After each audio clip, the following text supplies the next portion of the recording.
Bonjour.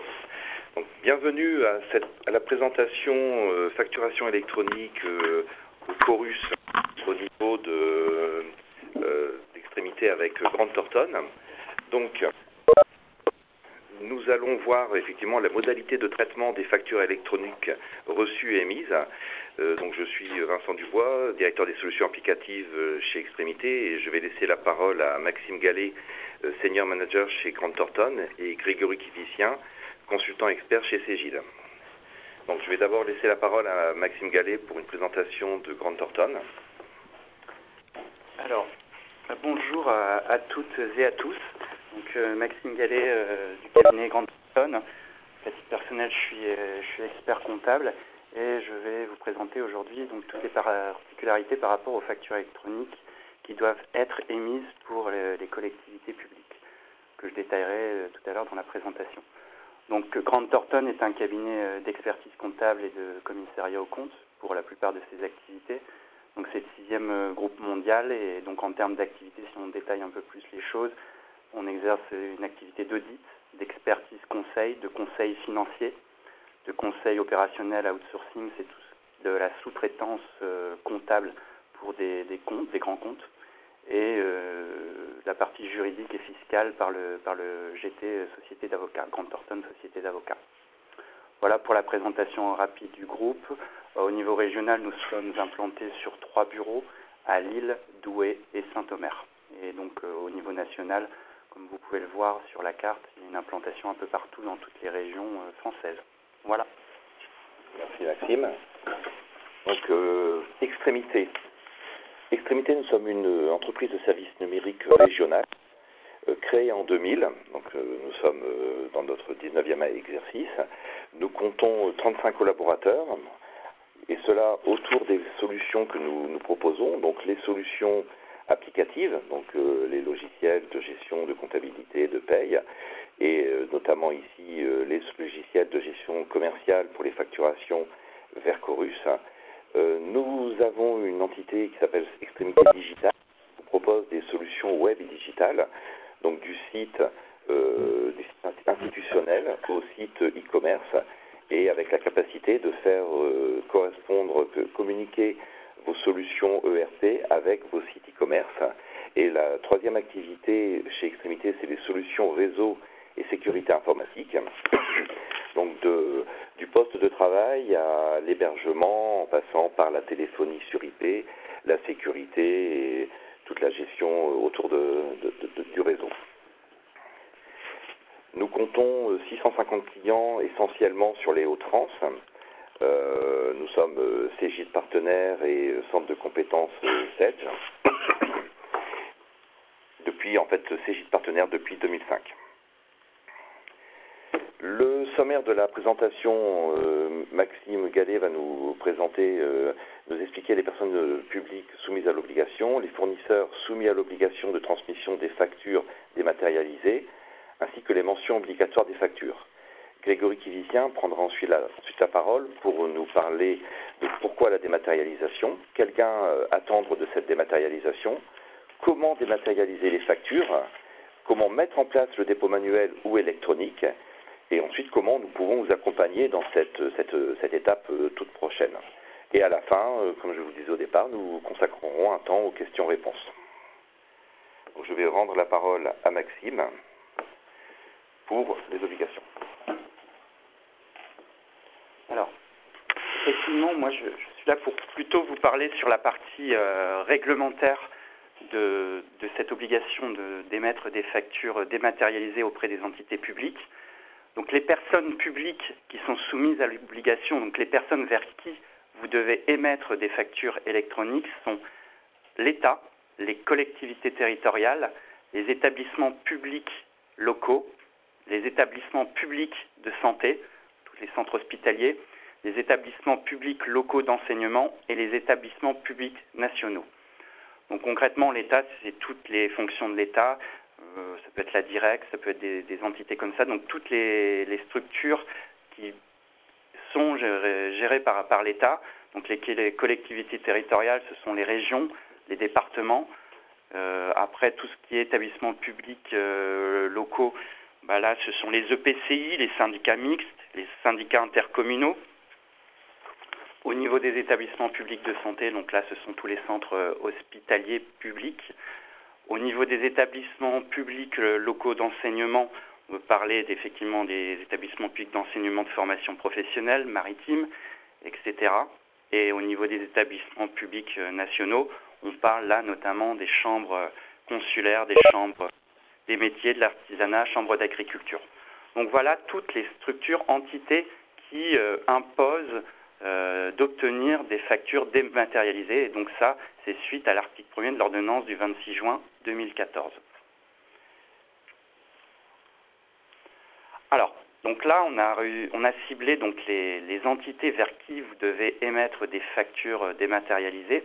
Alors maintenant, comment s'applique pour les entreprises qui effectivement travaillent avec ces entités, comment ça fonctionne?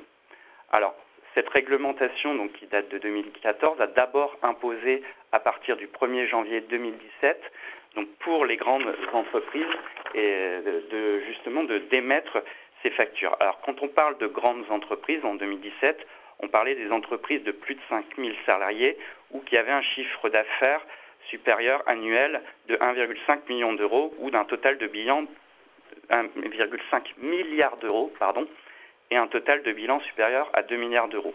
Donc ça, c'était pour le passé, c'était ce qui était applicable au 1er janvier 2017. Donc concrètement, les grandes entreprises à plus de 5000 salariés. Donc le seuil a été descendu à partir du 1er janvier 2018, puisque là, on parle d'une obligation pour les entreprises de taille intermédiaire. Et quand on parle de taille intermédiaire, c'est 250 à 5000 salariés et jusqu'à 1,5 million d'euros de chiffre d'affaires. Au niveau des salariés, cette réglementation, quand on parle du nombre de salariés, c'est bien en nombre d'ETP, donc un nombre d'ETP annuel par rapport à l'année de référence de l'année dernière. Donc là, pour le 1er janvier 2019, cette réglementation est applicable pour les petites et moyennes entreprises. Donc petites et moyennes entreprises, ce sont des structures qui ont entre 10 à 250 salariés et jusqu'à 50 millions d'euros de chiffre d'affaires ou 43 millions de total de bilan. Et donc les chiffres de référence sont donc les chiffres de l'année 2018 pour l'année 2019. En 2020, il y aura donc cette réglementation qui sera applicable aux micro-entreprises. Donc c'est toutes les entreprises qui ont moins de 10 salariés et qui ont un chiffre d'affaires ou total de bilan inférieur ou égal à 2 millions d'euros. Je précise sur le 1er janvier 2020 que les exploitants individuels, artisans, commerçants, professions libérales et auto-entrepreneurs relèvent également de cette catégorie. Donc là, on a vu un premier pavé pour voir les structures vers qui il y a une obligation d'émettre des factures dématérialisées. Là, on vient de voir pour les entreprises qui travaillent avec ces entités publiques la réglementation, comment elle s'applique. Donc on voit que concrètement, la plupart des PME seront concernés à partir du 1er janvier 2019 et on redescendra d'un cran à partir du 1er janvier 2020 et donc au 1er janvier 2020, toutes les entreprises qui travaillent avec les entités publiques que l'on a précisées dans la slide précédente seront obligées d'émettre des factures dématérialisées. Alors, maintenant qu'on a vu effectivement vers quelles entités cette obligation concernait et les entreprises, les seuils pour les différentes entreprises, on a exposé aussi sur la partie réglementaire toutes les mentions obligatoires des factures. Donc concrètement, les mentions obligatoires, ce sont les mêmes qu'une facture classique que vous pouvez émettre et toutes les relations contractuelles que vous pouvez avoir avec les fournisseurs classiques. Je les ai reprises, donc ça ne change pas énormément. Donc c'est la date d'émission de la facture. On doit mettre la désignation de l'émetteur et du destinataire avec l'identifiant, notamment son numéro SIRET, le numéro de facture, puisqu'il y a un ordre chronologique sur toutes les factures qui sont émises, la date de livraison ou d'exécution des services ou travaux, la quantité et la dénomination des produits qui sont vendus, les prix unitaires ou forfaitaires par article, le montant hors taxe, la TVA, le montant TTC et la répartition par taux de TVA. Il est également nécessaire de préciser les modalités de règlement de ces factures, de mentionner éventuellement les déductions ou les versements complémentaires appliqués. Et enfin, sur les 3 derniers points, donc le numéro du bon de commande ou d'engagement avec les entités publiques, le code d'identification du service en charge, donc là on est plus sur des précisions d'ordre avec les collectivités locales ou les entités publiques, puisque le numéro de bon de commande d'engagement, code d'identification du service en charge, n'est pas toujours nécessaire quand on travaille avec une entité privée. Et enfin, la réglementation en matière fiscale, là, c'est pas une nouveauté. Toutes les factures doivent mentionner les règles de TVA applicables à la prestation ou à la livraison. Voilà ce qu'on peut dire sur l'aspect réglementaire par rapport à toutes ces factures dématérialisées qui doivent être transmises aux entités publiques. Donc, je vais passer la parole à... Alors, merci Maxime pour cette présentation sur l'aspect, on va dire, réglementaire et toutes nos obligations à respecter à ce niveau-là. Alors moi, si je reviens un petit peu sur la partie pratique, alors le but de la dématérialisation, première chose, c'est gagner du temps. Donc la diminution du temps de traitement des factures via le portail Chorus Pro. Bien évidemment, réduire aussi les coûts sur la plateforme, ce qui permet en fait pour l'organisme public de centraliser justement toutes ces informations-là et réduire au niveau des coûts. Et bien sûr, important pour les différents fournisseurs, c'est accélérer les encaissements, donc en fait accélérer les paiements et pour que le service public puisse respecter les engagements au niveau des délais de paiement. Alors, les gains entendus, donc je disais tout à l'heure, gains financiers, donc une diminution progressive de la charge associée au traitement des factures. Bien évidemment, vous avez tout ce qui est coûts directs et indirects, donc c'est l'impression, c'est tout le matériel que vous utilisez pour imprimer, et puis aussi les coûts directs comme les frais de traitement au niveau de l'envoi de vos factures, timbres, etc., etc. Gain de productivité, même chose, le but c'est de gagner du temps parce qu'en fait, on verra tout à l'heure, mais on va générer une facture qu'on va remettre sur une plateforme pour accélérer son traitement. Gain de temps, même chose, la facture qui va être déposée sur cette plateforme va être réceptionnée très rapidement et ça va permettre justement d'avoir une notification de la date de réception de cette facture auprès de l'établissement public.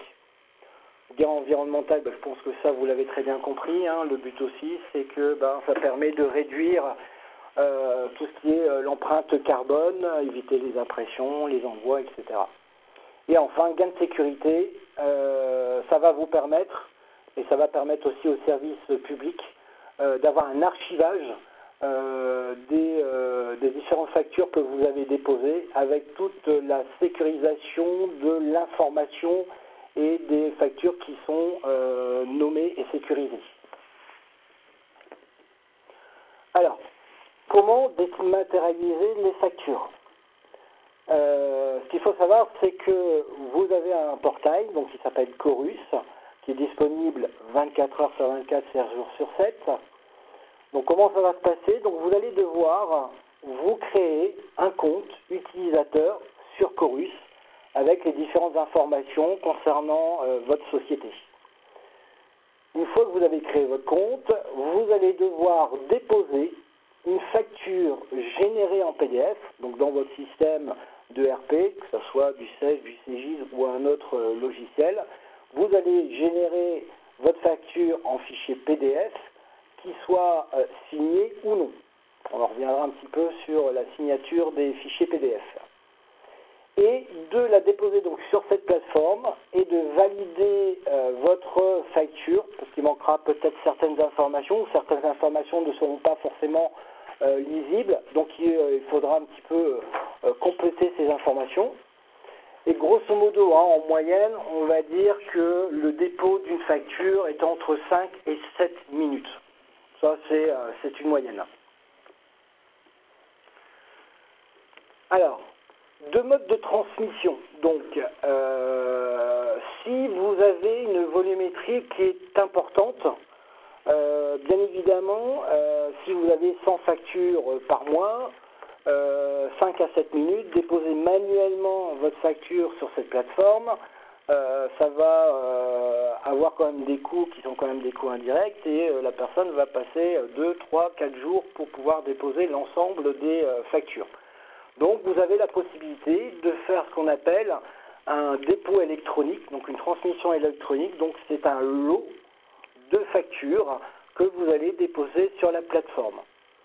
Alors aujourd'hui, on peut le faire de deux façons, soit via ce qu'on appelle de l'EDI, soit du Web API. Alors, attention, je vais quand même préciser une chose qui est très importante pour éviter tout amalgame.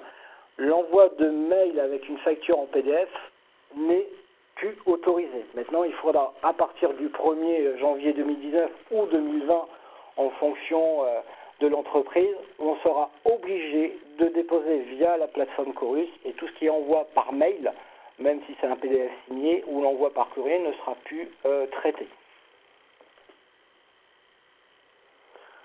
Alors, comment mettre en place un dépôt manuel ou électronique? Donc, peu importe le mode de transmission, que ce soit un dépôt manuel ou électronique, donc vous allez devoir vous créer un compte Chorus.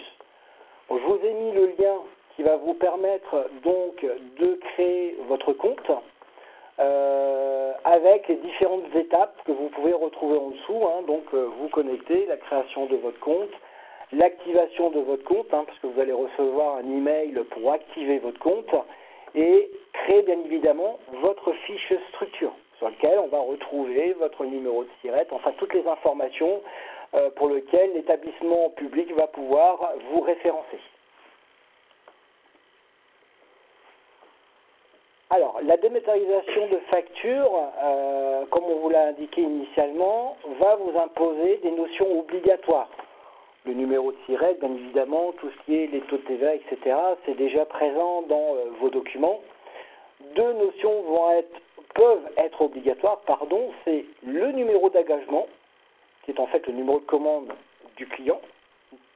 Alors, attention, là aussi, au niveau du numéro d'engagement, il n'est pas possible de regrouper plusieurs commandes sur la même facture si le numéro d'engagement n'est pas identique. Cela veut dire quoi? Cela veut dire que si vous avez 4 commandes avec 4 numéros d'engagement différents, il va falloir générer 4 factures différentes. Dans le cas contraire, si vous avez un numéro d'engagement qui correspond à plusieurs commandes, là vous allez pouvoir effectuer un regroupement.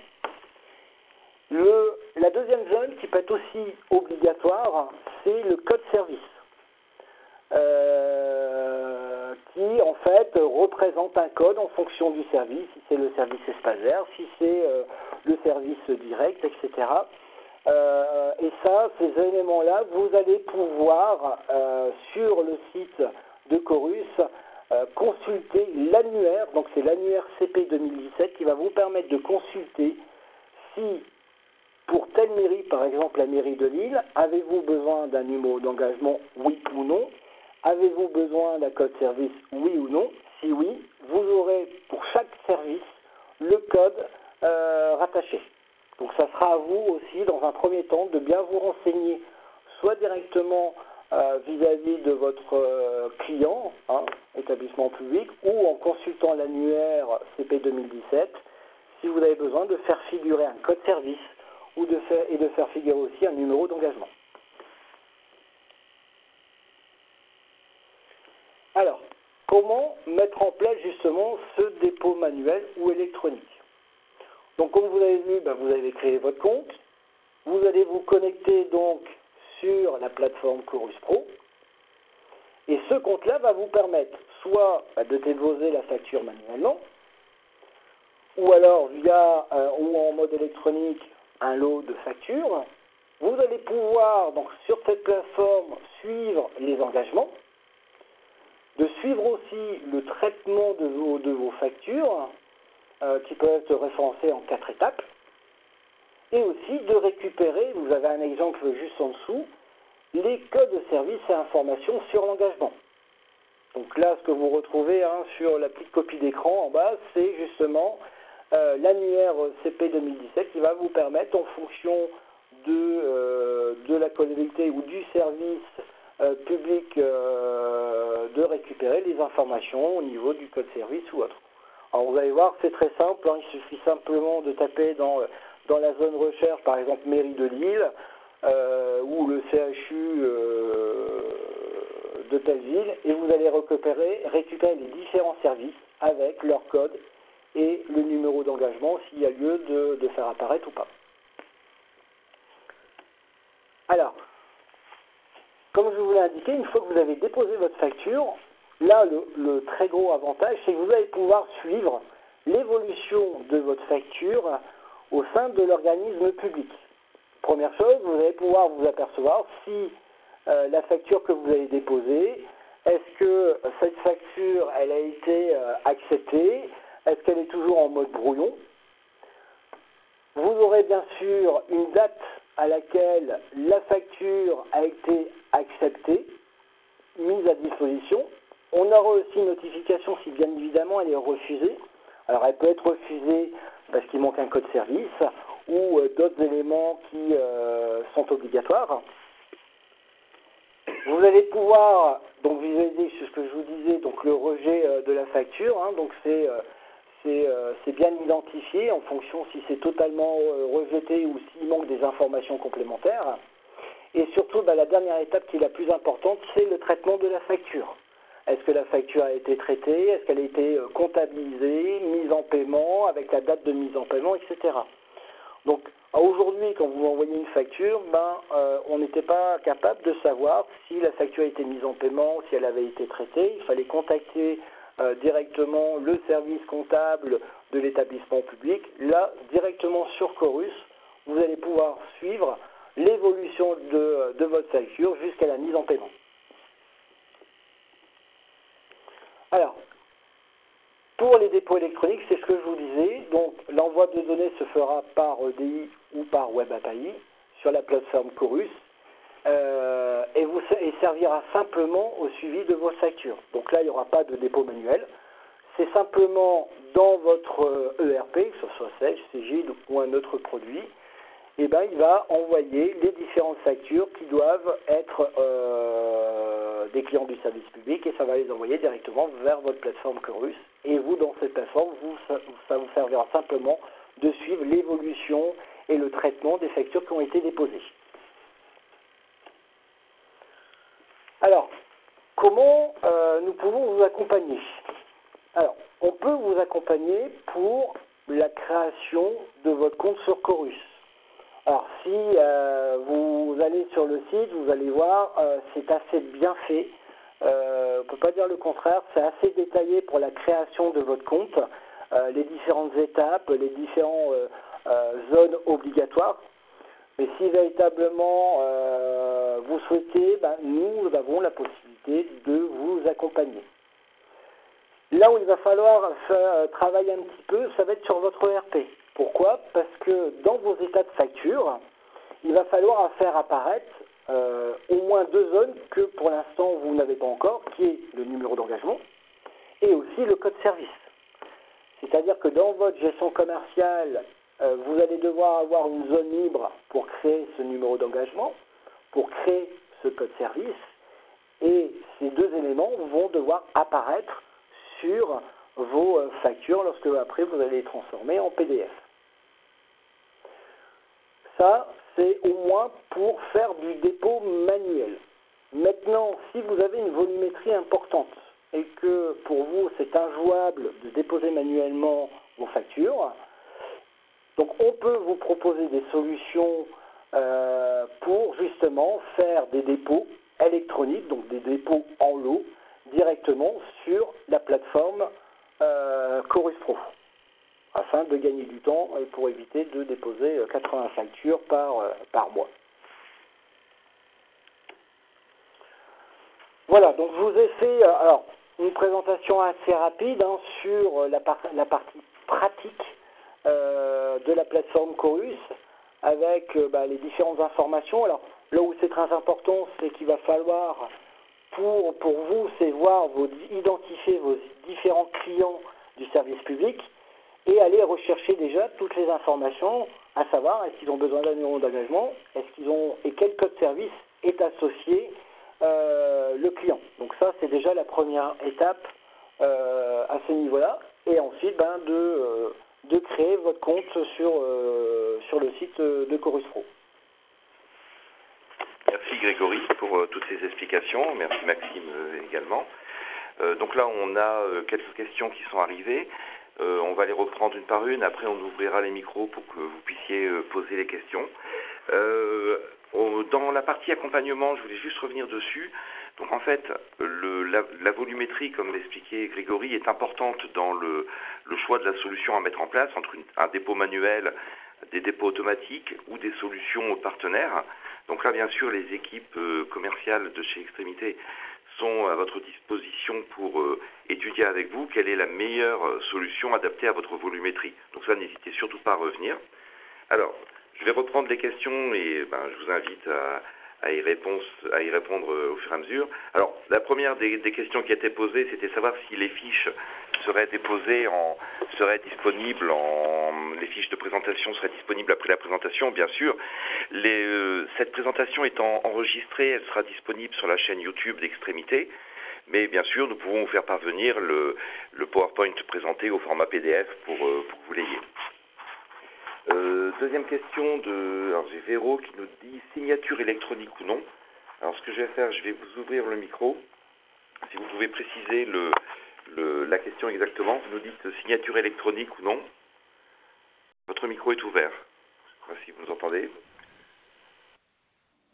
Oui, bonjour Raphaël de PEM Gourdin.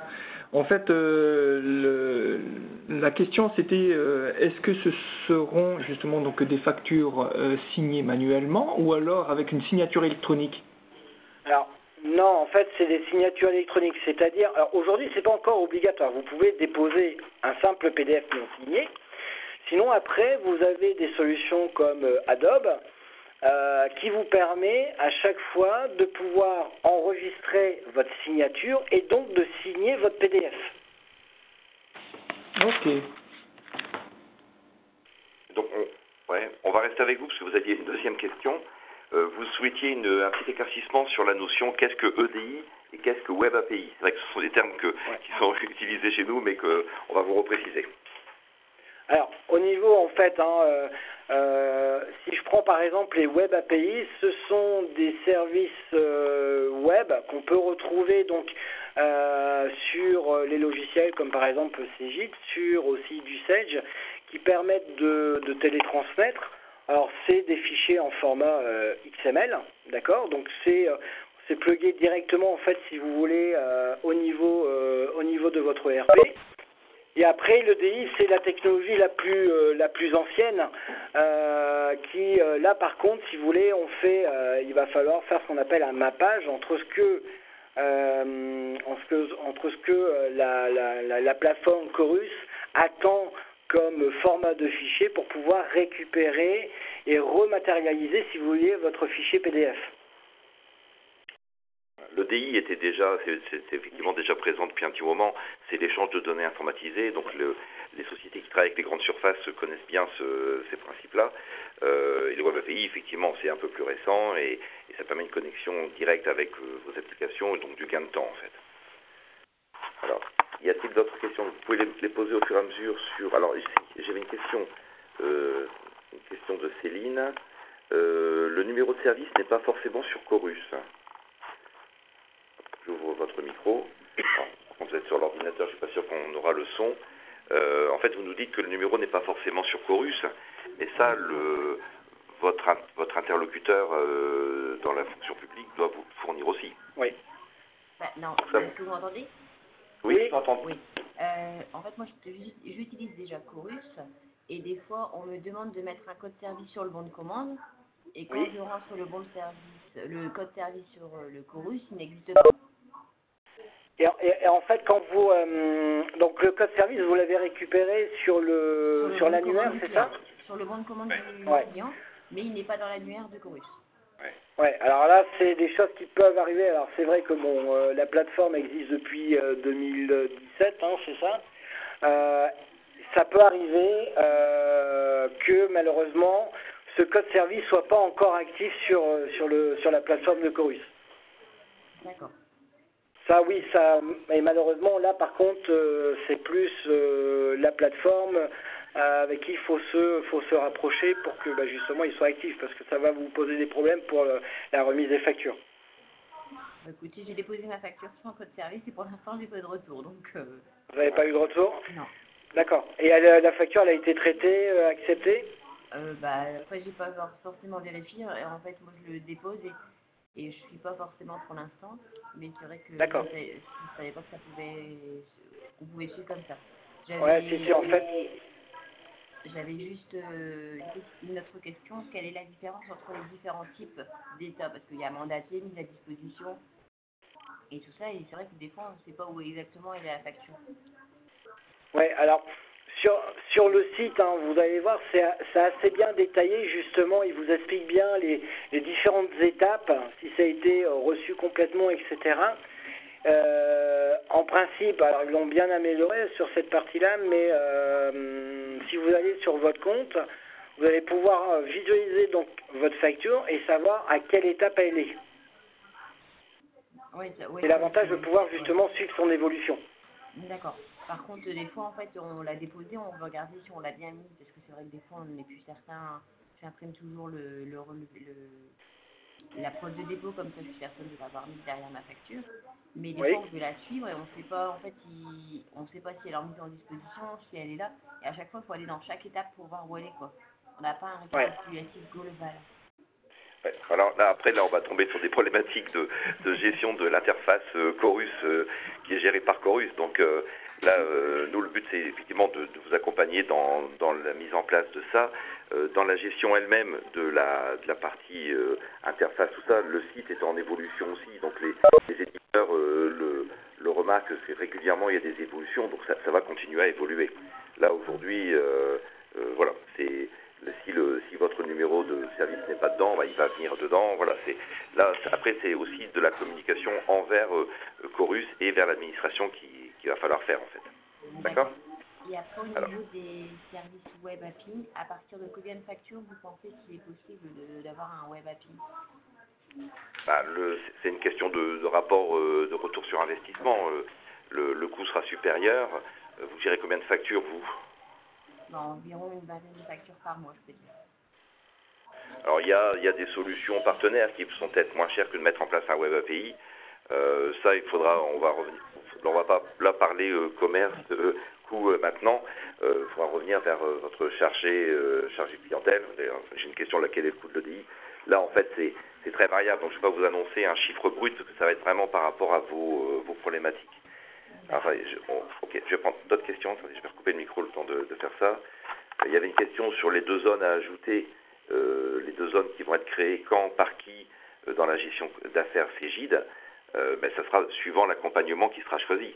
Donc effectivement, là, les 2 zones et leur affichage peuvent être gérés par extrémité en création. Ça pourrait l'être par vous suivant le niveau de compétences. Ça peut être lors de l'accompagnement de la création du compte Chorus, mais ça peut être aussi lors de la mise en place de l'EDI, de Web API ou d'autres solutions. Donc effectivement, c'est des choses que nous pouvons être amenés de vous proposer comme accompagnement en fait. Alors, en cas de retenue de garantie, le paiement se fait-il automatiquement 1 an après et peut-on les voir sur Chorus? Alors là, bonne question. Voilà.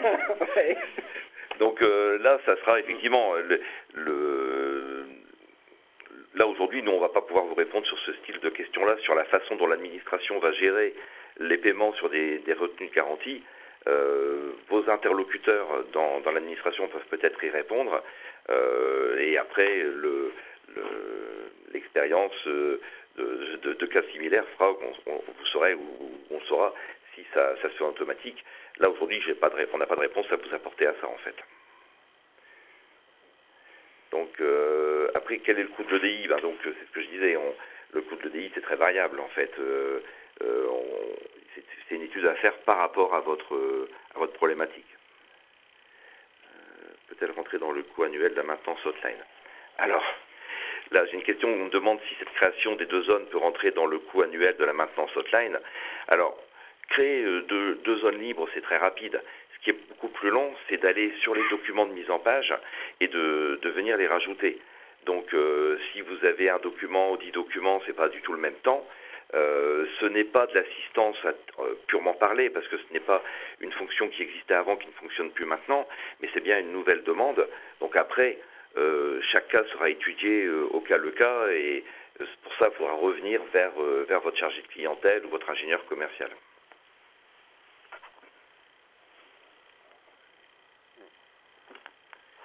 D'autres questions? Donc, pour l'instant, pas de questions écrites. Ce que je vais faire, je vais vous poser on va ouvrir les micros un par un, donc ne posez pas toutes les questions en même temps. J'ouvre les micros, comme ça c'est plus simple peut-être pour poser des questions, et puis en vous demandant de bien faire attention à avoir les questions en même temps. Alors par contre, oui, si vous avez... Alors, où trouve-t-on l'annuaire CP 2017 Question. Alors,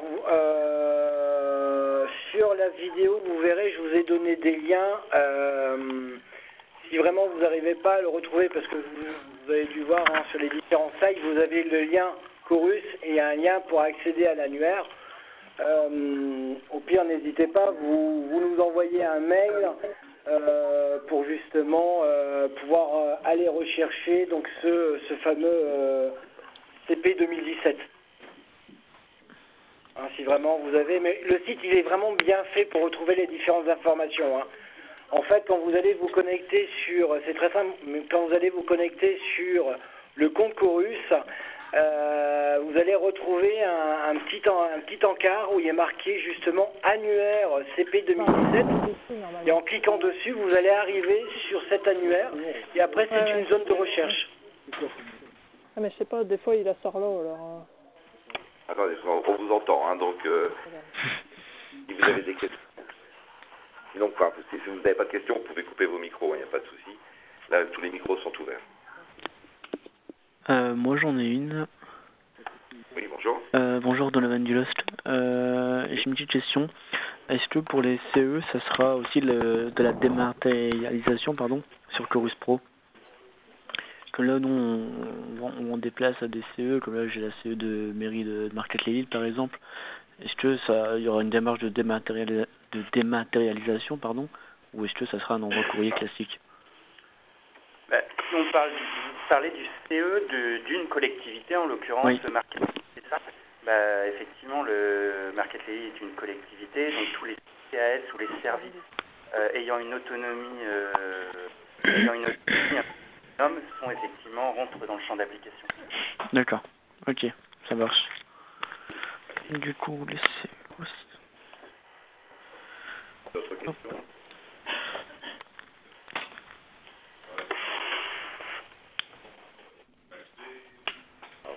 Je ne sais pas si je pense que du coup c'est plus clair pour tout le monde. S'il n'y a pas d'autres questions, de toute façon, on reste à votre disposition. Alors, attendez, je vois une question. Quels sont les délais actuels? Oui. Là, il y a une question pour nous demander quel est le délai actuel pour intervenir à la création de 2 nouvelles zones et modifs sur les documents. Il faudrait que j'ai le planning devant les yeux. Aujourd'hui, durant la présentation, je n'ai pas le planning. Après, ça peut être rapide. Ça dépend du volume à modifier, en fait. Donc ça c'est pareil. Ça, c'est plus dans le commercial qui pourra vous répondre là-dessus. L'objectif étant de pouvoir les déposer à partir de janvier. Donc voilà, c'est envisageable.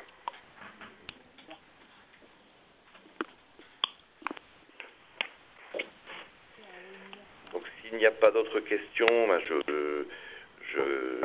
vais clôturer la présentation. Remercier Grégory et Maxime pour ces explications qui ont été claires et qui, j'espère, vous ont permis d'y voir plus clair avec la Chorus Pro. N'oubliez pas que cette présentation est disponible sur la chaîne YouTube. Si vous le souhaitez, nous vous enverrons les présentations en format PDF et les équipes Grande Thornton et Extrémité sont à votre disposition pour répondre s'il y avait des questions complémentaires ou des besoins pour justement une assistance à la mise en place. Je ne vois pas d'autres questions arriver, donc je pense qu'on va clôturer là. Merci Grégory, merci Maxime. Merci. Bonne fin de journée, et puis à très bientôt pour... attendez, juste une petite question. Moi, je voudrais bien en PDF. Oui, tout à fait, d'accord. On vous envoie les PDF.